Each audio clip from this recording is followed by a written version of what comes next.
You are listening to The Critical Social Worker, a revolutionary storytelling podcast.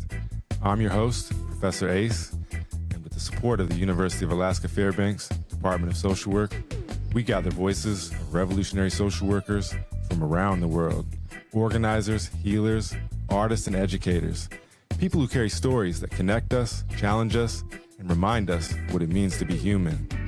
Each episode is an offering, a chance to slow down, listen deeply, and feel the ground beneath your feet. Come as you are, stay as long as you need, and remember, no matter your pain, somebody, somewhere feels the same. Welcome to The Circle. This episode features Niketa, a Jamaican-American licensed therapist and cultural storykeeper. Her work supports women and changemakers in the Caribbean and African diaspora to heal generational trauma, reconnect with heritage, and create legacies grounded in belonging. If you find something meaningful here, the best way that you can support this work is simple. Like, comment, share the episode, and subscribe to our channels. And if you want to connect, ask questions, or be a part of the conversation, please reach out, because I'd love to hear from you.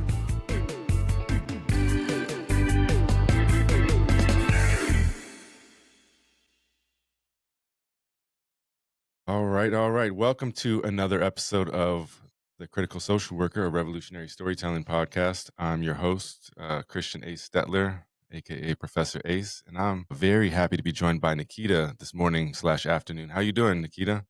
Thank you so much, Professor H, for having me. And I'm so excited to be interacting with the audience too. I see they're live and Yeah. I see some of them in there too. And yeah, no worries about being late, David. We appreciate you whenever you can make it. And glad to see Renee, Jesse, Alice, and if I haven't missed anybody else in there. But I'm very pleased to be joined by Niketa. It's one of those interesting ones where I'm going into it and I didn't know you, Niketa, when we first connected on Zoom yesterday.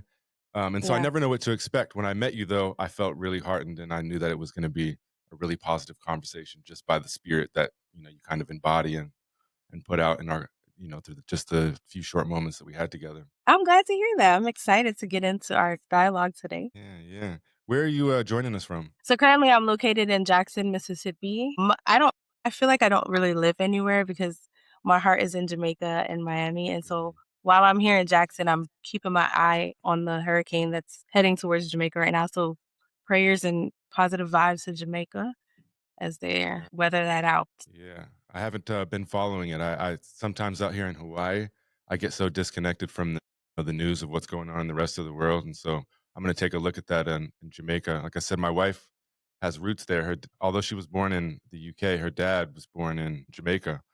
And so we have a lot of roots there and kind of trying to recreate our own culture in our family, coming from a multicultural family. Yeah. We've incorporated so many things from Jamaica and Rastafari and different things like that. And so our heart is over there in Jamaica as well. Yeah.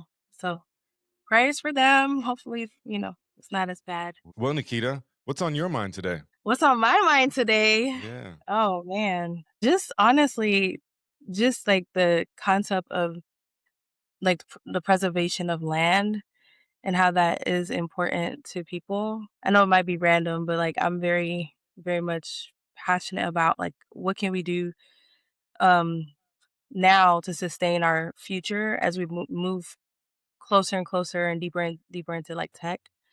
And so how can we find that balance of like the advancement of technology, but also preserving our land and actually preserving energy and all of that. So that's kind of what's been on my mind this week. Yeah, I think that's very interesting. We have like, when we're talking about land and place, just in this podcast, we're all over the place. I'm in the big island of Hawaii. You and Christie are, over closer towards the East Coast. We're talking about Jamaica as well. And most of my students are going to be in Alaska, which also has big land issues. I think here in Hawaii, people are priced out of the land. Native Hawaiians, Kanaka Maoli, are priced out of the land to a large degree. In Alaska, they just, I know the Trump administration just okayed some kind of oil drilling in areas that have never been drilled before. And there's Alaska Native folks that are not allowed to fish in the rivers that they have done so since before time becoming. It makes me think of Jamaica and displaced people in Jamaica that actually took a different approach. I felt like, especially if you look at like Rastafari and whatnot, that came from another land and weren't able to, in most cases, culture and language because it was so suppressed, and so they Right. took what knowledge they had and they recreated it while keeping what they could hold on to, and then reimagining it for themselves. You know what I mean? Yeah. Yep, that's a great. I think that's what a lot of people who are disconnected from their identities and roots, what happens is you see the remnants of the heritage and culture, and then they create, this evolution of the culture. They find their own way to reconnect by, weaving in, like, revolutionary ideas or practices Mhm. as a way to reconnect to what may have been lost and uncovered. Yeah. And I think it's often we find ourselves, or people find themselves in unique situations. I think in one instance I was reading about the American Indian Wars of the West, and Mhm. one of the things that I learned about it was that the native folks that were fighting for their land had often already been moved several times over the last 100 years before that. So they'd already been displaced several times. And then I think of like the African diaspora and just Mhm. what I had just talked about in Jamaica, but then you bring it here to America, and there's a whole nother dynamic for different people. Right. Most of the times when we talk about Black folks or African Americans in America, we're talking about folks that descended from American slavery, from chattel slavery in America. But I learned a lot since, uniting with my wife and learning, more about her roots and all of that. And you find that often Caribbean people, or even people that come from Africa directly over here, immigrants from Africa, they find that they don't quite fit in to the same narrative or the same thing that is kind of thought about and Yeah. talked about when it comes to African Americans. That's true. That's a very good, analogy. And so a lot of us, we talk about the diaspora wars, being from various African diaspora, like maybe you're the Black American who comes from here, or you're Canada or in UK, but you ultimately maybe, are a descendant from Africa. And, we just find these ways to kind of differentiate ourselves like, oh no, but I'm this, but I'm that. And it's all a part of the colonized message, right? That's what's kinda kept us divided all these years. So I think it's good to shed light on how our narratives may be different, but difference does not equate to superiority or inferiority. I think that's what a lot of people struggle with. And I think on the opposite side too, I think sometimes people say that, or I mean, you could look at it like from a kinship perspective. You know what I mean? We can be kin and we Mhm, can create relationship and relationality, but we don't have to be the mhm, exact same. There can still be differences that are there that right. you could even use to unite us in some ways, if that makes sense. Yeah, for sure. I love that. Well, when we are talking about land, it also makes me think of one of my good friends I've had on the podcast a couple times. His name's Haki Shakur, and he's calls himself New African. And Mm, the New Africans have been fighting for the Republic of New Africa. They've been fighting. They believe that Black people in America are, I don't know what you want to say, owed or it's justified or whatever, mhm, that they should have those states down there where you're at. I don't mm. know, I can't remember them off heart, but Mississippi, Florida, Georgia, I Yeah, think Southern down states. in there. Yeah. And then on the other side, I hear reggae artists, and they're talking about repatriation to Africa. Yes. And I think it's changed a little bit. Like Bob Marley was talking about a literal repatriation. And I think some people still talk about that, but others talk about it more of like a repatriation to Africa in their mind or in their hearts. Yeah. Yeah, So and what I do you think think? that's what Yeah, I think that's really what makes Jamaica the vibe of Jamaica, is because a lot of our culture comes from that. It's We're so focused on, like, that connection to Africa. Like, reggae music is huge. That's the essence of reggae music, right? To uplift African people, but at the same time, not excluding other cultures. Like, if you look at the reggae culture, it's very inclusive of everyone taking part of the culture. So, I think for a long time the narrative have been, okay, blacks are inferior, and there wasn't much room for us to say, yes, we can elevate blackness, we can uplift and honor African roots, and it doesn't mean that everyone else now becomes inferior, or there doesn't need to be this power struggle of who's on top. And so I think that's the thread in reggae music and Rastafarianism in Jamaica. It's us really just uplifting the parts of us that had been oppressed for so long, had been told to us that narrative of inferiority. And so it's just, I think that's where the power comes from in the culture. Yeah, absolutely. And I think one of the ways that Rastas, staying on the subject, look at at things differently than say we do here in America is Mm-hmm. that, I think it's important. I don't want to dismiss any of this. So, you know, um, I think that when we talk about, like, say, Black folks, and we say we have, I don't know, there's this thing called the wheel of power that oftentimes folks use in social work, and it has Uh-huh. the things that can keep you on the outside of outside out of power, and things that can keep you inside of power. And obviously, like, being Mm-hmm. white is on the inside, and being Mm-hmm. Black they put on the outside. And I understand the perspective. I'm not dismissing it at all. But I think Mm. Rastafarians would say that the power of language is so important, and that you should actually be saying that Black is powerful, like Black Panther type of style, Yeah. instead, if that makes sense. That your Yeah. words, how you say it, is important, and it means something. Yeah. I love that.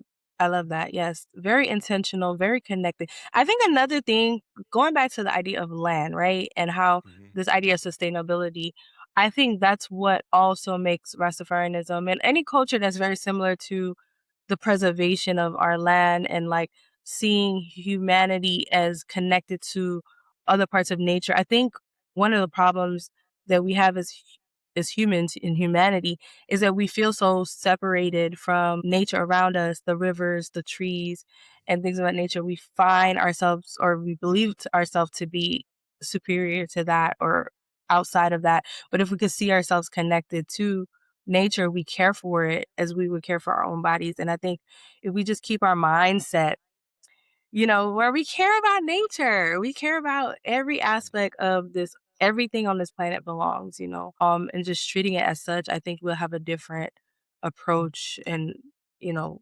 conflicts. Yeah, I think that was beautifully said. And I think that goes back to what I said about kinship earlier, and I was talking about, like, cross culturally, but, Hmm. a lot of indigenous traditions, indigenous lenses, ways we're looking at the world are going to look at animals and the earth and nature Right. as our kin. And if we Yeah. looked at that as kin, we wouldn't treat the animals and the earth and everything in it so poorly. You know what I mean? Yeah, for sure. It's so much to unpack with that. I don't Yeah. know if you guys have had the conversation with maybe someone in, like, climate action or anything from that perspective, but it's a very, I think sometimes we see culture, like, for me, I in my work, I bridge culture with healing, because what I found in social work is we don't really talk about culture beyond, like, cultural competency. How can you make sure that you're understanding cultural humility when you deal with a client? But do we actually value culture as a necessary part of care? And so that's some of the things that I'm looking at and looking to amplify the importance of culture, which, because culture holds your narrative, right? It holds your identity. It holds who you say you are. If you look at various tribes, like, the names they bear, they mean something, and so that speaks to us. That's a major part of our mental health and our wellness. And that's why I love us as social workers, because we look at the person in environment and the whole person. We take that approach. Mhm. And so for me, culture is very important to look at as a part of care. Yeah, and I think a problem in the West, in America, maybe in the entire, I mean, maybe in the entire globe, depending on where you're at. But, obviously America has a lot of people that have come here in the last several hundred years. And I think it's been incentivized to leave the culture behind, no matter who you Yes. are. I mean, sometimes it's even punished. Yes. I mean, Yes. oftentimes it's even punished. But even amongst, like, the variety of Europeans and whatnot, they've pretty much been incentivized to leave the old cultural norms and cultural Yeah. practices and traditions behind. And, like, I think somebody like me comes into it, and growing up, I had no idea of any kind of roots, like, beyond the previous couple generations. And then when I look, it's kind of like all over the place. And I'm thinking, well, it's interesting that just in that amount of time that something or a variety of things happened that made us forget all of, I mean, maybe not all of it, but made Yeah. us, maybe a better way to say it is, it made us think that we don't remember it. Yeah. Yeah. Yeah, I think that's a good point. I've always noticed how in the American culture, like, it's just like almost looked down upon if you're of another culture. Like, I grew up in Miami, right? Miami has a huge immigrant population, like, we're all just there, right? But still, I've heard like, I remember growing up hearing, like, the reaction to someone speaking another language, like Spanish, right? They'll get so Mhm. upset at someone speaking their language, their home language. It's, like, offensive, and so a lot of immigrants come here and like you said, they kind of put their culture on pause because it's just not safe. It's just we have to acclimate to this new culture because if we elevate and uplift our culture, that means we're not grateful for this opportunity here in America. And so, yeah, it's just Mhm. been years of living through that Caribbean Yeah, person. and it makes me think of my own time growing up. I grew up in Utah, mostly white, Mhm. white, especially when I was growing up. It's changed a lot now, but especially Mhm. when I was growing up, mostly white people. And then the next largest group would be people from Central and Latin America. And Mhm. growing up, everybody, like adults, just referred to them as the Mexicans. And then I Mhm. grew up and started to learn more and get to know more people, and I'm realizing that, hey, this is most of these people are not, I mean, not maybe not Like, most, but, many of the people are not Mexican. They're El yeah, Salvadorian, they're Colombian, they're Ecuadorian, they're, right, from all over the place with most of them may speak Spanish, but they probably also have indigenous languages and, so much diversity within it, and then it makes me think of Africa too. In America, we almost always just refer to Africa as this big, like, one country or something like right, that. It's very rare that folks actually distinguish between the different right. countries, and even more rare that folks even know Mm. anything about the different countries. It's so funny that you and now that you mentioned that, like, I remember having conversation, I went live with someone, and I remember talking to about language, like, he was trying to create this app that preserved the languages of Nigeria because Nigeria has, like, over 500 different languages, but they're being lost Mhm, to English, mhm, and so that's what we're seeing in a lot of these cultures, like, in Africa, the languages are being kinda erased because English is just, like, the language that you wanna speak. And so I've spoken to so many people like in Nigeria, and they'll tell me, our language, like their English is called pidgin.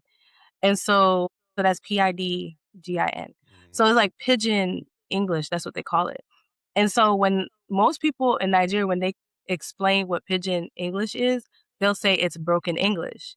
And so I tell them there's nothing broken about that. Like that is your language. Own it as our language. Don't try to make it seem broken. Even Jamaican patois, I correct everyone. If they say it's broken English, I correct them and say no, it is language of Jamaica. And so I think language is powerful, and by even that simple um moment of saying, no, this is our language instead of this is broken English, it is a powerful way to reclaim, parts of your culture when you do that. So I think it's interesting. yeah, and I have, one of my mentors, he's on my dissertation committee, his name's Dr. Amana Mbise, and he's from, Tanzania. And Mm, we were talking on the same podcast a while back, talking about language, and I can't remember how many he said, but there were obviously a lot of different indigenous languages in Tanzania.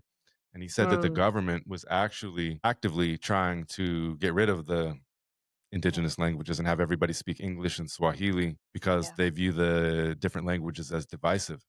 And so they're, in their words, they're trying to unify the people. But I wonder what gets lost with each, Hmm. language that disappears or gets forgotten, or, you know what I mean? Yeah. A lot gets lost because there are words in different languages that you can't, it's not in another language. Like there are words out there in other languages that mean something that we feel in English and we don't have a word for it. And so, I mean, language is really, really powerful. That's a whole Hmm. topic, linguistics and all, which that's not my expertise, but I'm very passionate about like just preserving everyone's heritage because it's just a very powerful part of who you are, and it's something that you can draw on. And I think we don't have time to go cover it here, but I think most of us here in America and maybe elsewhere that speak English speaking countries, you think, well, Mhm. wouldn't it be great if everyone just spoke English? Because I want to understand everyone. And, it's kind of it can be an innocent thought, especially when you have Yeah. that as a Yeah. kid, but you don't realize how constraining the English language is. And it's the only language I speak fluently. So I don't have tons of experience in that. I only have experience of listening to other folks and, Mhm. hearing them talk about their language. But it's more than just like a direct translations, if you know what I mean, from word to word. Right. Right. Exactly. It's like a whole different lenses of looking Right. and interpreting the world. Right. That's a very good point. Language is the lens. Like it is truly the lens. Even like certain things that we'll say in patois, like if you translate word for word in English, the emphasis, the meaning isn't the same in the English translation, And so you're right. It's just the way you see things, the way. Yeah. Yeah, Hi, Christy. yeah, it's all good. Well, we've been talking about language and land and all kinds of things like that. And I think this might be a good point to tie it into social work. For one, thinking about what responsibility do social workers have to pick up these perspectives and talk about these ideas, and all, taking it back to kind of what we were discussing on Zoom yesterday about Mhm. intergenerational trauma.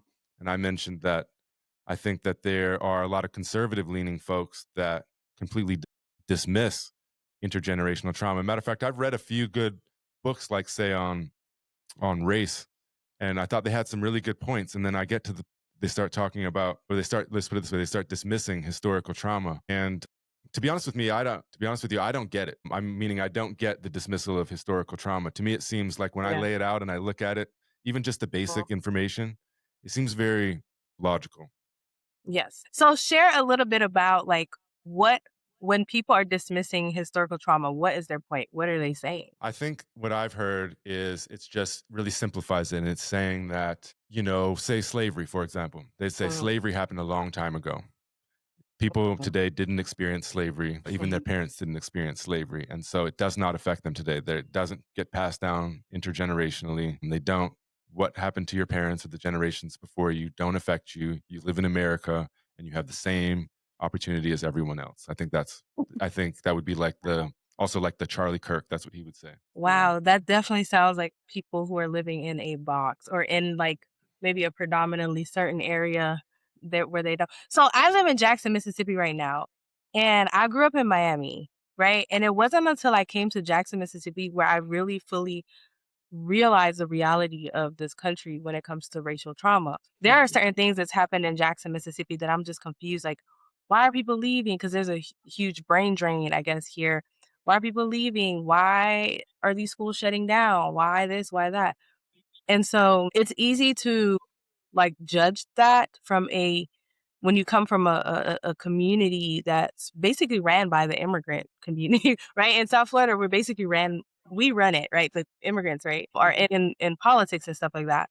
But when you come here and you see that racial divide where there isn't really the diverse cultural connection that you see in like Miami when there's a whole bunch of different people from different cultures and countries. But here it's literally divided black and white.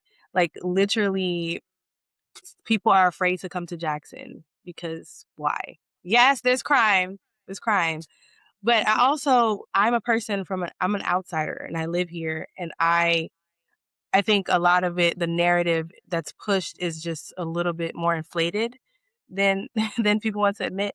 But I think it's easy for you to hold a narrative when you haven't experienced other people.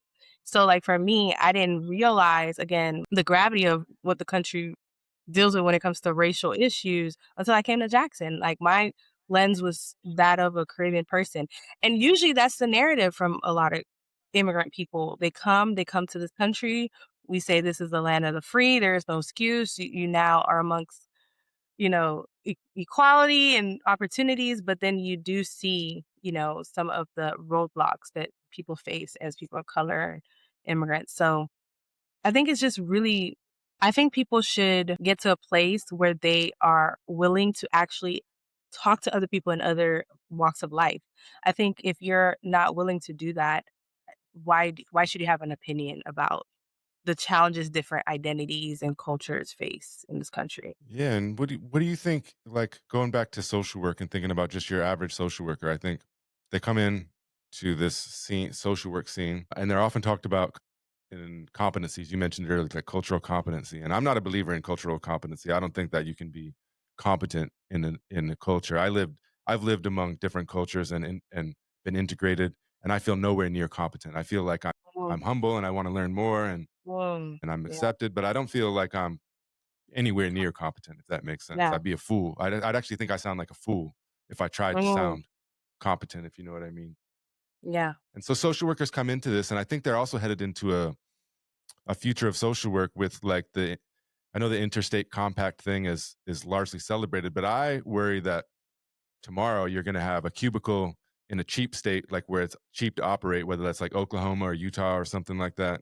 And then you're going to have folks that are trained in cultural competence, and then they're going to be seeing like indigenous clients in Alaska and elsewhere because it's cheaper to operate in the other states, if that makes sense. And Yeah. so they're going to be trained on cultural competency, but they're not going to be prepared to really help all types of groups of people, if you know what I mean. So Right. what's our responsibility? What do we got to do to get where we need to be? Yeah, that's a very tough thing, and I think the compact license is gonna pose a lot of complicated issues with that. That's one of my concerns too, like being able to, yeah, it's nice to operate in different places, but I think what you just mentioned is a very serious concern. And I think as social workers, we have to reevaluate this concept of cultural competency, like you said, and really, I've always been a social worker that operated from the perspective of the client being the expert.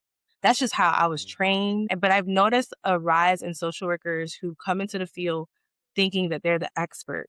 And I think that's I just don't see that as beneficial, because you can get like your own emotions, your own biases will get in the way. And so I think what we need to do as social workers is to spend a lot of time investing in understanding bias and understanding, yes, we want to understand the cultures, but also being intentional about finding those social workers who do hold to these various identities and cultural perspectives, and actually allow them to spearhead things, allow them to lead in certain initiatives.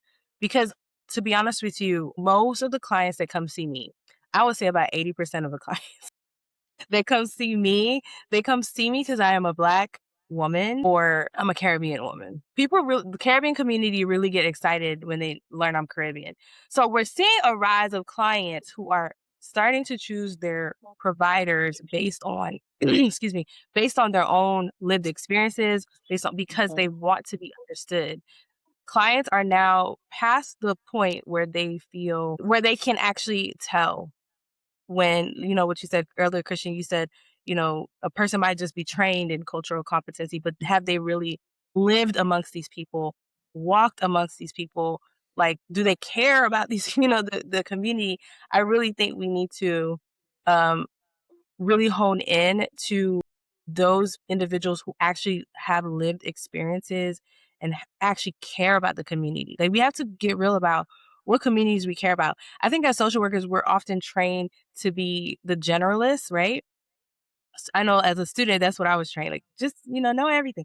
But no, like, we also should encourage people to kind of develop their skills, like their interests a little bit more. Who do you really like?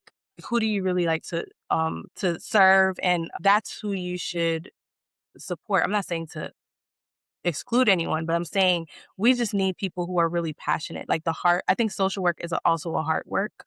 So like people who care about a certain group of people, I think we should focus on them being leaders a lot more. I Yeah. 100%, Yeah. I Sure. 100% agree with that, because in the Black community, it's just now becoming a thing where it's not taboo to seek help. And so when you when you can go and find somebody who has the same shared experiences as you, it makes it okay, I guess, so to speak. It makes it it makes you, I guess, relax into it a little bit more, because you know that, you're going to be able to get insight from somebody who has the same shared experiences as you. I think that's important. You never want to go in excluding anybody, but also I feel like there's nothing wrong with operating inside your lane. There's nothing wrong with, I guess, capitalizing on your expertise, so to speak, on your experiences, the things that you've experienced. Because if I were, a person who was struggling with addiction, I don't know that I would want somebody who's never struggled with addiction, to Hmm. try to counsel me. And if I were a Black man, I don't know that, I would want somebody who has never, walked a day in my shoes to try to counsel me on the things that I'm going through. So I think there's a lot of conversation that needs to be had, as you said, around that, and encouraging people to kind of go with their strengths and serve the communities that they will be better suited in serving. Because I don't know how to just being 100% honest. I don't know how to serve a group of World War I veterans, or World War II veterans. I can't, like, I've never experienced, even though I was in the military for like 30 seconds, but I don't have that experience. And so I can't bring anything um of value to the table for them. So I really do. I think you said a mouthful there. It's good to encourage people to, operate in the lane of where they have the most experience. Mm, mm. Yeah, but for me, when I was an early social worker, right, Christy, Mhm. my first ever experience was in recovery. I had never been in recovery myself. I've never been addicted to drugs or alcohol, but I loved working in that field. But here's what made me survive and made me, I feel, get the respect of the clients is I didn't pretend to be all knowing. I didn't pretend that I'm the expert. I actually gave room Mhm. to, like, look, I don't know what it's like to be in your shoe, but I can see that it's really hard. I can see your family loves you. I can see that you're trying so hard.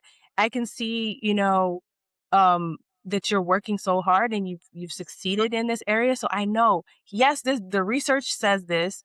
This is your lived experience. But let me bring you in a community. I think that was the beautiful thing of recovery work. There was always a community. So it wasn't just me guiding you, it was a whole community on your journey. So I think that's what helps when you amplify their strengths and their expertise in their own life and knowing that they have the power. Also, I worked as a federal social worker for a few years, like with veterans. I'm just never a veteran at all. I'm not a veteran at all. And I was able to, so yes, we can serve people in the different areas and we can do good work. I feel like I've done great work in recovery and with veterans, but I think I guess staying humble and understanding that you as a veteran, you went through this. I didn't go through that. And I can't pretend that I'm just going to tell you everything. And I will draw on other people who were veterans and pull them in the room. Like, don't be afraid to not be the expert. And I think that's what gets us when we try to be the expert in everything. I think the dialogue between you two just now is very important, and I see both sides of it. I think on one Yeah. hand, like when you're talking about the black male, and he wants to go and see somebody that's had been through his experience, that's, I mean, that's totally validated. And I Yeah. also think that, like, say if they came and saw me, I'm not a black male, but Mhm. while I may not have the same exact experiences or much different experience for that matter, we both may have experienced pain, suffering, Mhm. being left out, different things like that, and so I can empathize and help in different ways. My wife's a clinician, and she's not. I went through recovery, so I went through drug addiction like 20 years ago. My wife and I often talk because she's a therapist, so she's seeing people sometimes with substance abuse issues, and she says sometimes she Mhm. feels inadequate, that she doesn't know, and she wishes they had me. And then I oftentimes have people come to me when I'll share my story, and they would want me to talk to them because they had a similar story. And I remember when I went to recovery, my my counselor, we didn't really have a lot in common, but he had like some hardcore history. And so him having that gave him a level of credence that it made us, me and the Mhm. rest of us, respect him in a different way that maybe we wouldn't have if he was the same person but didn't have that experience. Mhm. So I see all sides of it. Yeah, it's much better. Like, and I think also of Alaska, it'd be great if we had, because there's so many different Alaska Native peoples across the state. It's a huge state, right? And it'd be great if we had, Yupik therapists for all of the Yupik clients that Mhm. or the people that need services, or Inupiaq or wherever. But it's not always the reality, and so there are going to be other people. And I don't like to say that they can't help them at all. I think that they're going to be limited in some ways for sure. Yeah. But I think with some humility and effort and all that they can contribute. And I heard you, Christy, say that you wouldn't have anything of value to offer to like a veteran, but I disagree with you. I know you very well, and Mhm. I think you could have a lot of things to offer. Maybe not the experience of being a veteran, but many other areas that I think you could help build empathy. And I think that sometimes we underestimate just the power of listening to somebody, even if it's Right. different and we don't have that experience, listening to them, and it validates the experience for Yeah. them in sometimes. I love that.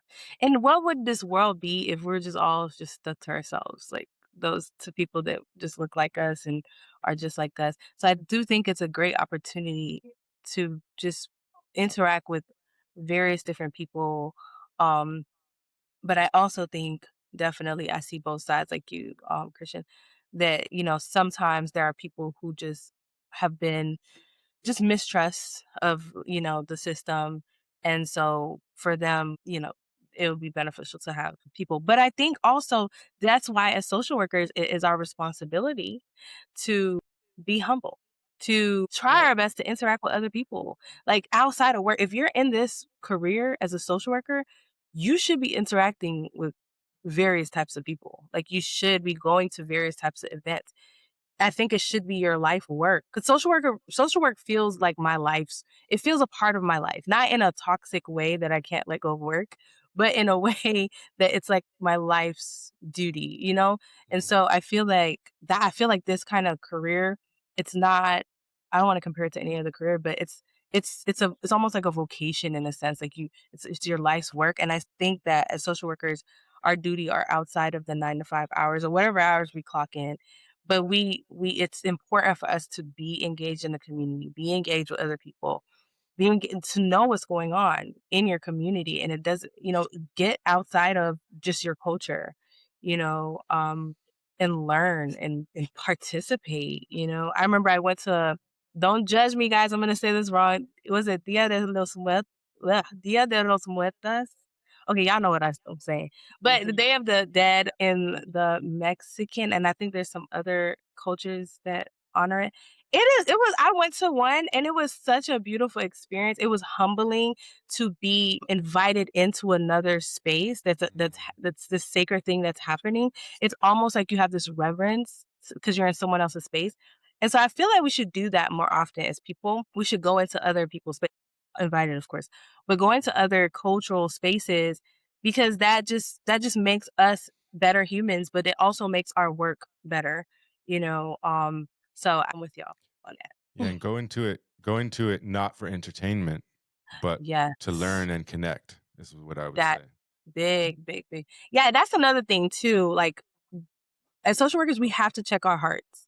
Like, are we entertained? Like, are we looking at our clients like lab rats? Because you know how many clients over the years said that to me? They felt that they were lab rats. And we were just Oh, like, wow. and so I think that's important to check our hearts and be honest and to do the work to stay away from that because we are all human. We're all Right. people. We're all the same, in that way. And so we can't just look at it as like, ooh, this is entertainment for us, but an actual sacred space, to be honored to be a part of. So I agree. Mm. Um, I just wanted, before we move on too fast, David had a comment in the chat going back to when we were talking about, Christie's talking about substance abuse and all that. And he says, Christie's spot on, in my opinion. When I was in treatment, the counselor that I had didn't have any lived experience with addiction. And I felt I had absolutely no connection with him, making it really hard to work with him. And I can just want to empathize with you real quick, David, because when I had cleaned my life up and was doing other things and whatnot, a few times I went to go see like a therapist, not for substance abuse, but just because I wanted some help sorting things out in my life. And whenever I would mention the substance abuse from the past, I felt like it totally like Mm. made them unable to talk about me in the present moment and what I came, like meeting me where I'm at.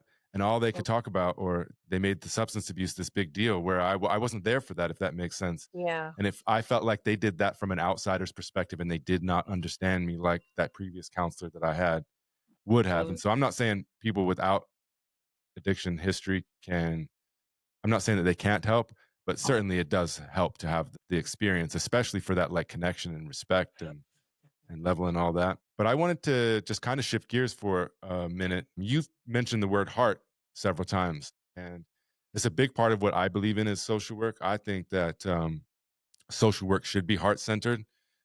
I have a former mentor of mine that passed on a few years ago, but her name's Grandmother Rita Blumenstein. And she would Mm. say that we're unable to learn effectively if we have a burden on our hearts. So, like in my courses, I host talking circles, facilitate talking circles, and I always invite folks to share what's on their heart because I feel like, and I think this goes to connecting back to what we're talking about with historical trauma and just the lived experiences of people. Sometimes you don't know the level of burdens that a student or a client that you're working with or whoever, just another human being is walking around with. Mm. And by providing opportunities and space for folks to share and unburden their hearts, I think it has really profound implications. And in your bio, it says that I think it says you something like you practice heart-centered facilitation is I think what you said, heart-centered facilitation. And that really made my heart fill up just reading that and whatnot. So I was wondering if you could just talk about that. What does that mean to heart-centered facilitation, leading from the heart? Yeah, I think because we can get so caught up. I think a lot of people come into this field because something happened to them or they experienced something and they just want to be the person to help. And it can be a beautiful thing for many of us, right? But I also think we can get so caught up in the prestige, right? People react really when I tell people, well, yeah, I'm a therapist, they're like, oh my God. Like I think it's like impressive to a lot of people because I guess because you're thinking about you dealing with the mind and all this stuff. I don't know. But like we have to get into this remembering that people are hurting, like people are feeling pain. And our job is to be there for them, be there for people who have never had, anyone be there for them, you know? And so for me, that means like really getting back to the human heart of our work. I'm big on stories. Like when I talk to my clients, I start with their story, and I even ask them something I ask clients all the time is like, okay, so how do you see yourself? What do you think about yourself? And clients actually break down crying sometimes because Mhm. they don't ever have the space to ask themselves, so what do I really think about myself? And is that something that came from me or was that a narrative that was told to me from the outside?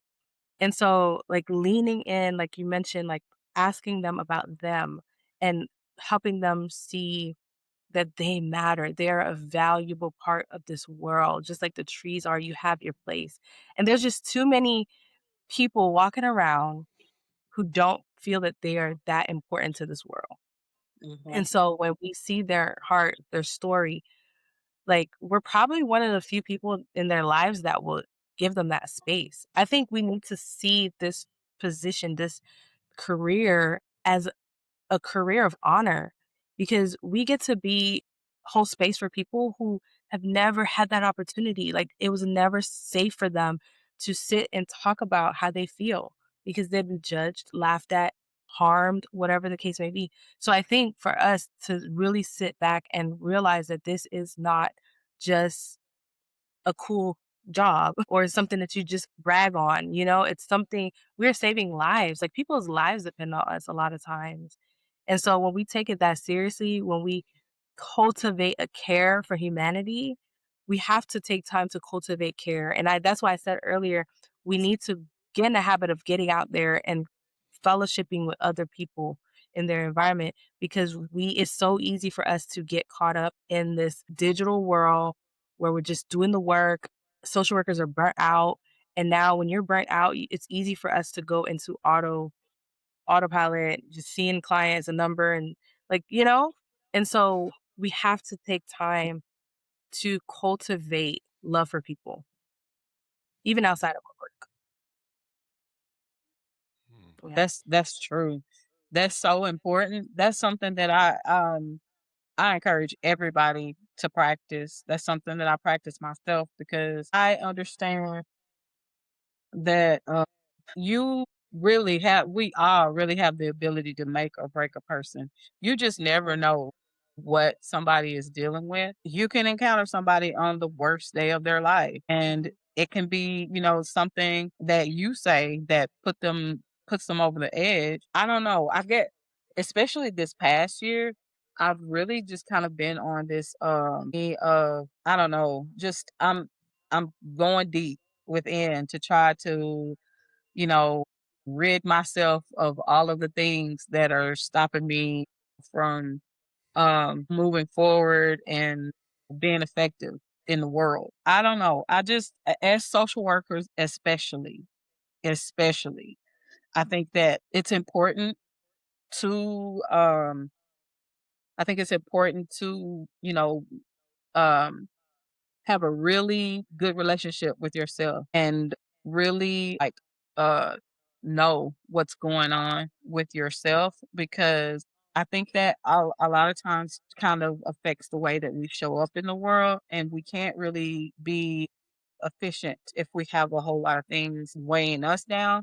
And then also with you doing the work on yourself and like looking within yourself, it's easier to help somebody else understand how to do it. It's Yeah. easier to be able to relate to others and help them to understand how to get there, and understand that, hey, it's okay. What you're going through is hard. I get it. I understand, but you can find your way back from it. Yeah. It's beautiful. I think there's Yeah. someone comment. Yeah. in the- Yeah. Jesse says, what would be a good way to recognize when you're stuck in that bubble? A lot of people probably don't even realize it's happening, or are attuned to that disconnection. Good question. What do you Okay. think about So, it? Yeah. huh? What do you think, Nikita? What do you think, Nikita?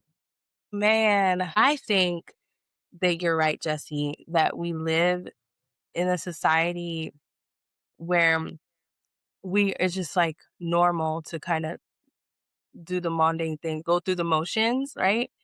And Mhm. so I think the first step is realizing that the masses are going through the motions. They're constantly scrolling. They're like just notice that and accept that this is what it is. And I think you have to make room in your life. Like I get a lot of clients who, they're like, what do I do with all this stress? And then they have 1,000,010 things that they're doing. You got to get rid of that stuff.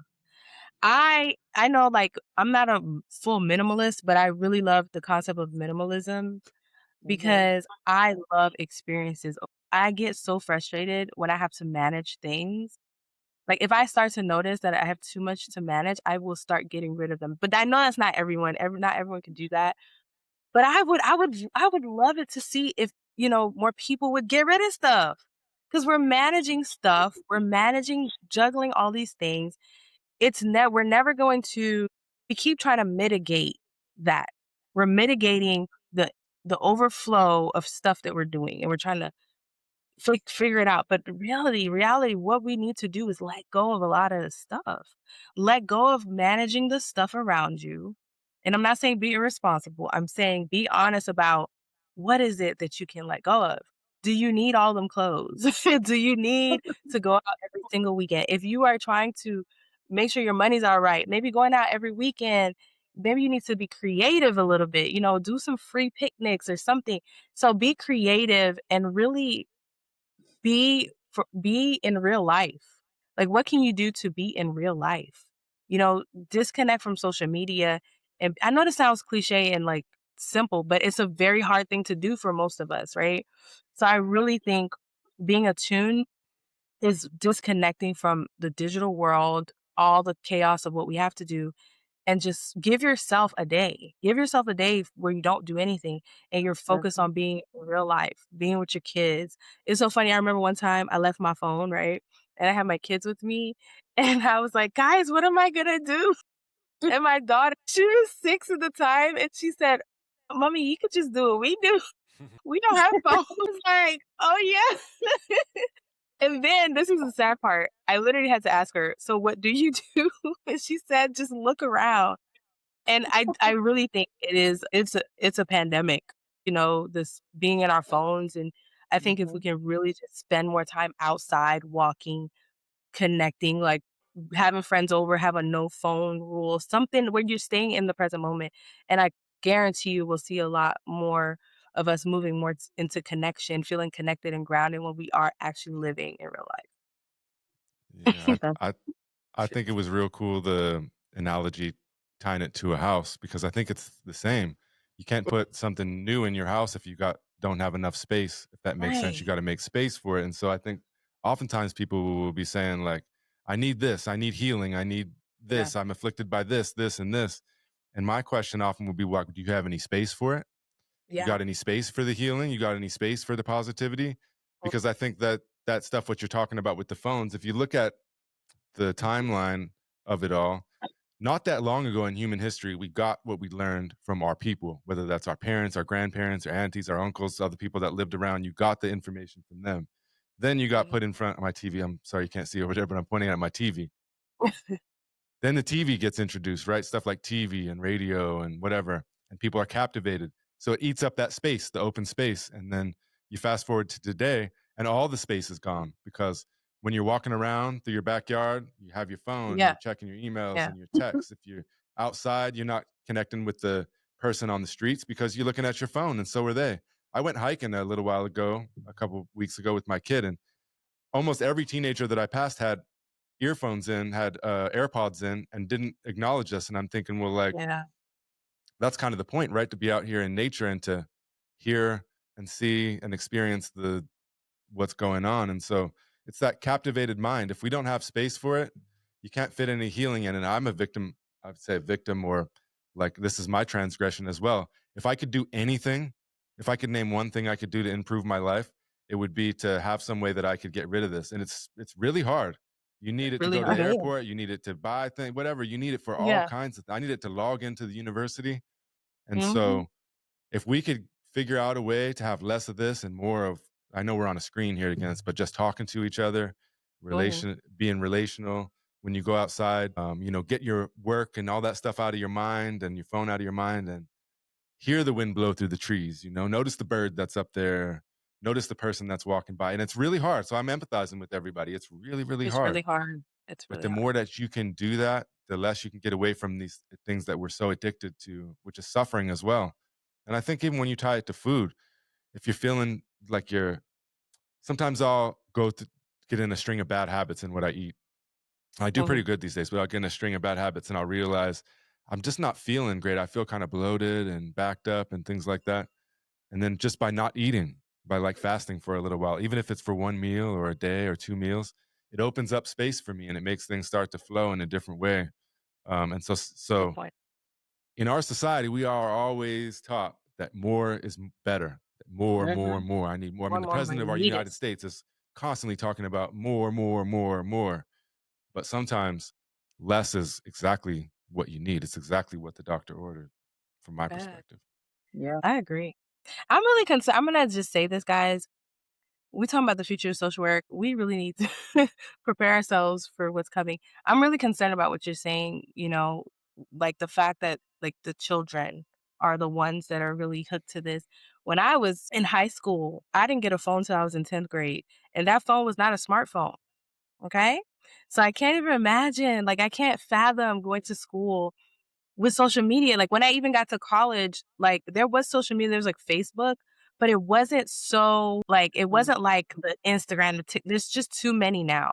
And so we really, I think one of the solutions to this is going to have to be like more retreats, more like yoga, like stuff like that. That's going to intentionally bring us in a group of people who are actually doing this. Yeah. I'll use that opportunity to plant a little seed.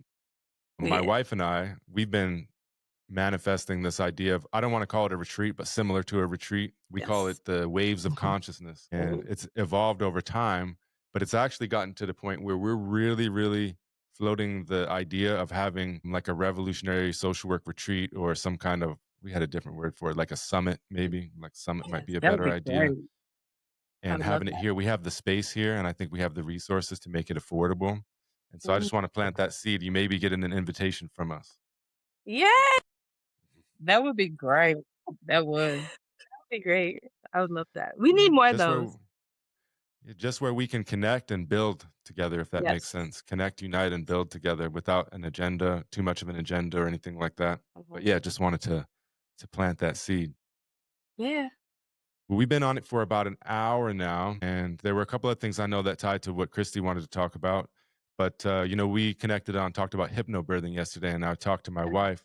She's at a conference in Honolulu, so she's not able to join us right now live, but she recorded a video where she tells a story and has a question for you. And then I thought I could turn it over to Christie for a bit because I know she has some more things she Yeah. wanted to talk about. So let's see if I can do this. I haven't done it this way Yay. before, but I think I can share it. Let's see here. But I knew it was that because of everything that you learned in hypnobirthing.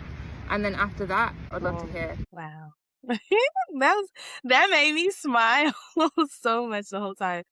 Wow, that was beautiful. And I can relate to her so much. Like, I'm telling you, my experience with hypnobirth is, like, when I came to Mississippi, I learned about the statistics for Black women.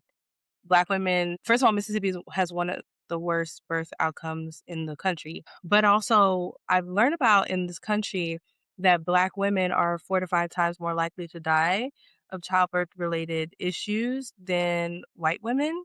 And it doesn't even matter your socioeconomic status. And that frightened me because I was like, I did not come to Mississippi to die, so I'm going to come here and live. And so social worker, we can research and everything. And I found a group of doulas, a doula community in the Jackson, Mississippi area. And one doula, she'll forever be my doula, Cassandra Newman. I'll always call her name. She's the one that is a certified hypnobirth instructor. And when I say she took me through this class, me and my partner through this class, and it just shifted everything that I thought that I was programmed to believe about birth. Because if you think about birth, right, the media has done a horrible job. Well, a good job, but it's horrible in like training us to believe that birth is this traumatic, emergency, terrifying experience. But going through hypnobirthing, you saw quite the opposite. It was a beautiful, calming experience. Like, that just doesn't match the visual of what the media portrays birth to be. So it's so funny, like you guys, I carried it on to my second child, my son. And when I had my daughter through hypnobirthing, it was at the hospital. But I only spent 4 hours of the 17 hours that I was laboring. But even the fact that I say I labored with my daughter for 17 hours, people are freaking out. Oh my God, that's such a long time. It didn't feel like 17 hours for me. It was so calm. It was so peaceful that it was not even crazy. It wasn't like people are like, oh my God, such a long time. No, it was a peaceful experience. And my only regret is I didn't have her at home. That's my only regret, because I was like, this is just so peaceful and perfect. Like, she could have been born at home. And so my son, he was born at home, and we took those tools like visualization. Affirmations were big for me. So I had affirmations all over, and that really carried you through the laboring experiences. And so, yes, I feel that it shifted my idea on birth.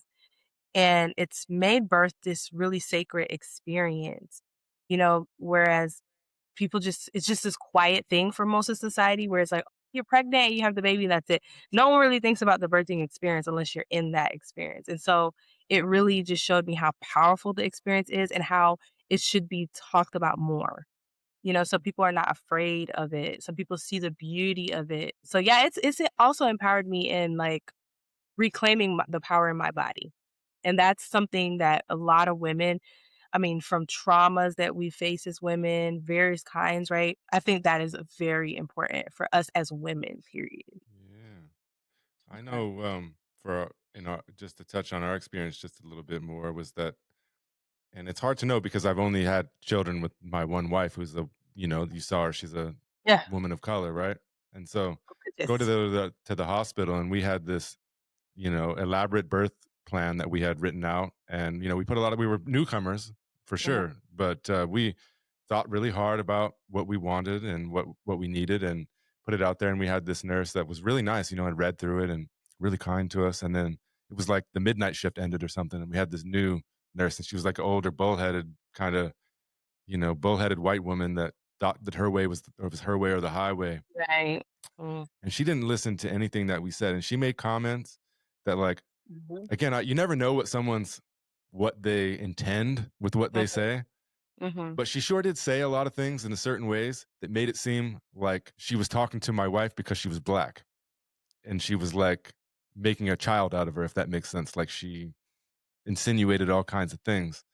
And so, like, I can understand how like a Black woman or a woman of color could go in and feel like they're being treated like an infant, like a child, that they don't have control over their body, that this elaborate birth plan, that this woman with a master's degree wrote out is not relevant. I mean, so what if you came in there and you were like lower, like in a perceived lower class, right? Like you were poor and in poverty. Yeah. How would you be treated then? Exactly. It just makes me really empathize and try to have compassion for folks that are going through those kind of experiences. It's a reality. Even in Mississippi, I've experienced it myself at a gynecologist. This lady, I think my blood pressure was like a little elevated. It wasn't even like pre-hypertension.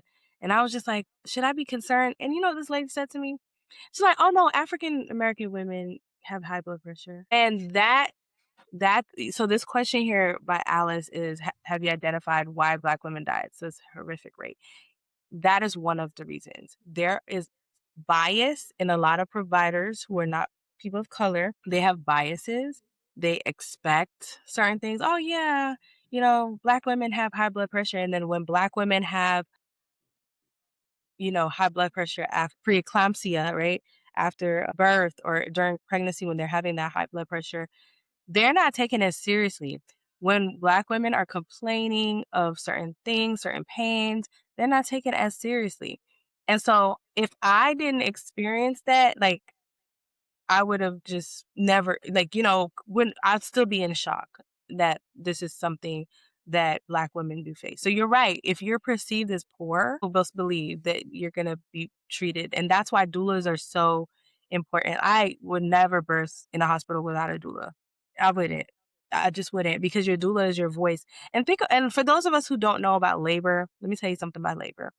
You are in another world when you're in labor. You're not present. Like, a birthing person is just not, when they're going through labor and they're in that real transitional phase, they're just not in a place to be making these decisions. That's why a birth plan is so important, because you get to decide what you want in a sound mind. So when you're in labor, you just focus on labor. You just focus, and the team should be the ones that's saying, okay, this is what they want in their birth plan. Let's adhere to it. But again, like I said in the beginning, a lot of people come into the helping professions, because they want to feel control, because their own trauma. They want to feel in control. And so, that's just one of the horrible things. You got to remember that the hospital is a system.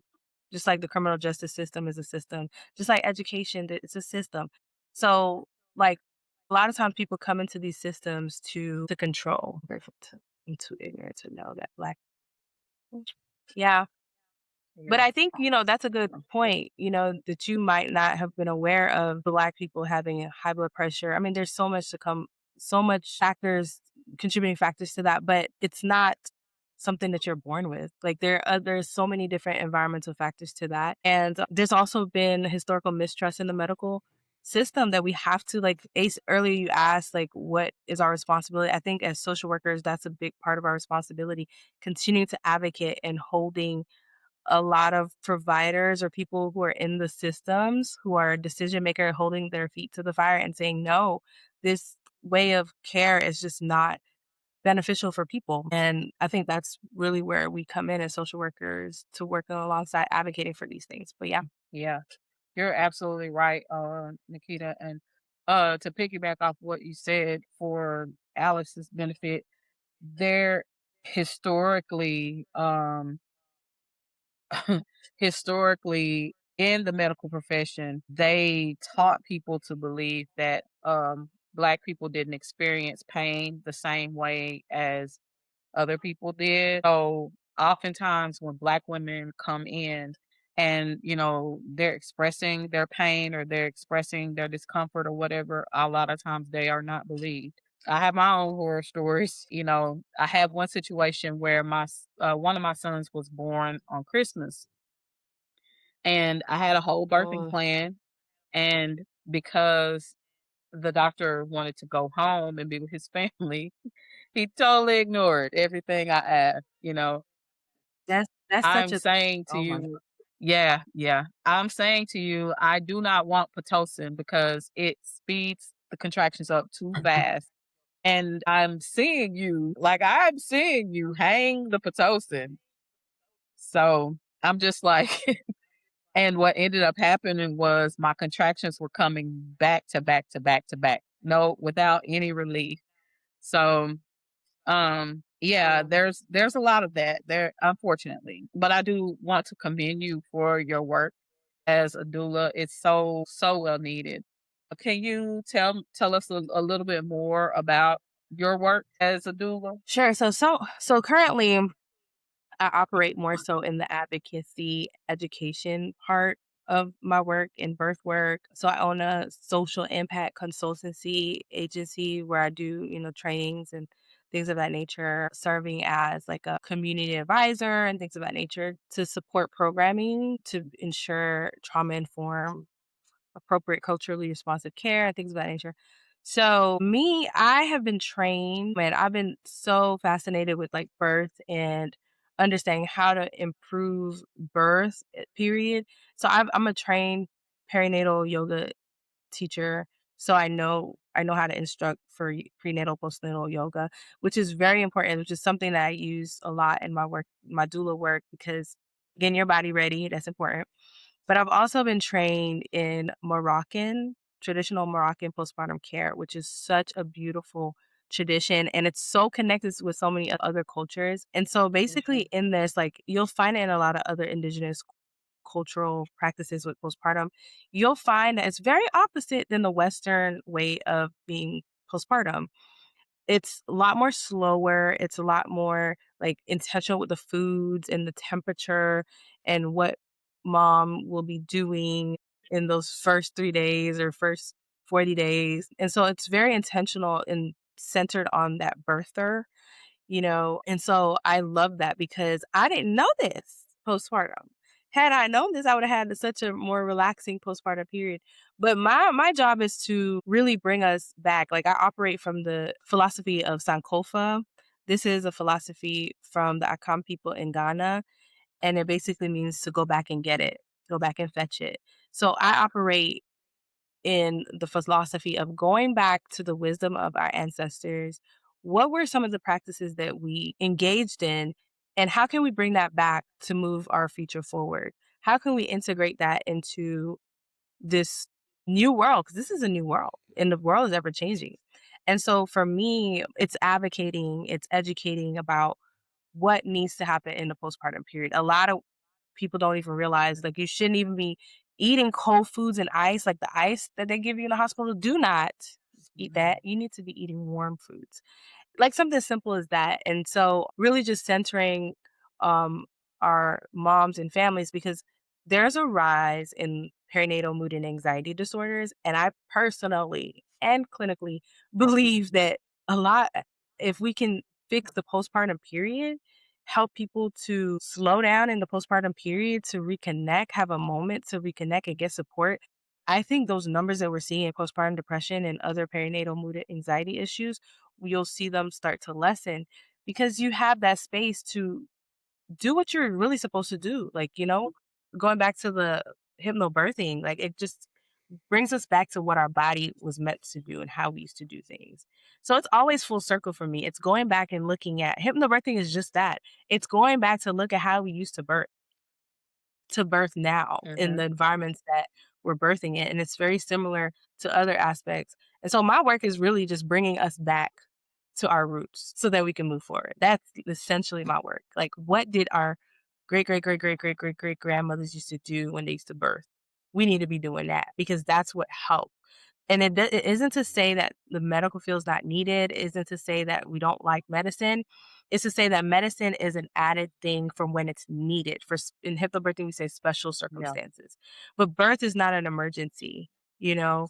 And so that's just a little bit about what I do. I operate more in the training and educating space now, but That's great. I love that. Thank you for that. yeah, awesome. One thing I think that we can ask here is working with the seniors along with Christie is that I think when students come into social work, sometimes they have these grand ideas about what I know I did about what you can do as a social worker.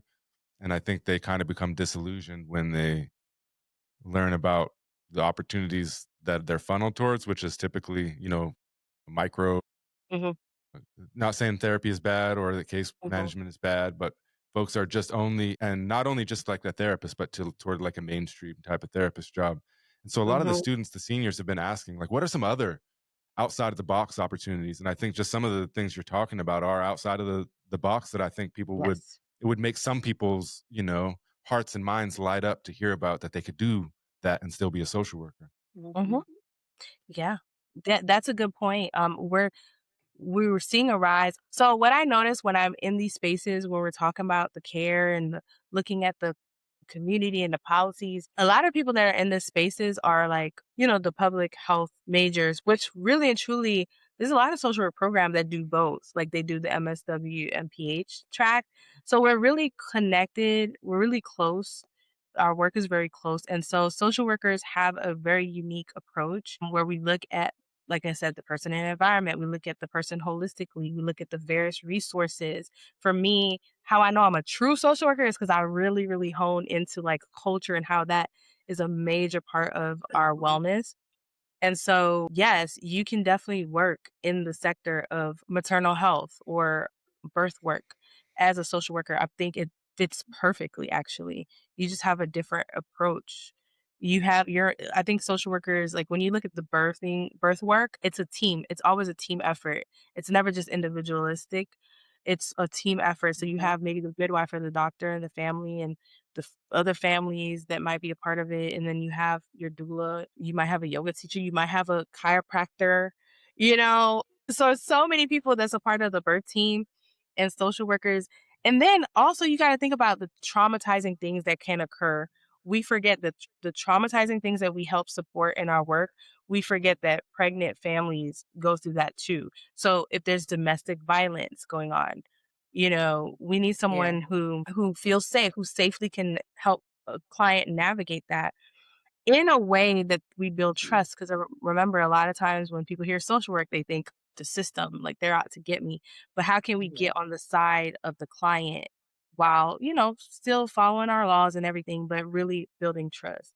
So there's so much that we can do as social workers that goes beyond just being a therapist and a caseworker. Yeah, and I would just add that it's up to us to reimagine what social work is and Right. to make that change by talking about it, by thinking about it, by doing it. And so if you want more opportunity, if you're a student or whatever, a beginning social worker or whatever, a disgruntled social worker, and you say that like, I'm not satisfied with the opportunities available to me, you are an agent of change and you have the power to manifest different opportunities in social work and to create those. It's just going to take the work of thinking about it and imagining it and putting it forth. You know what I mean? I know Christie is one of those.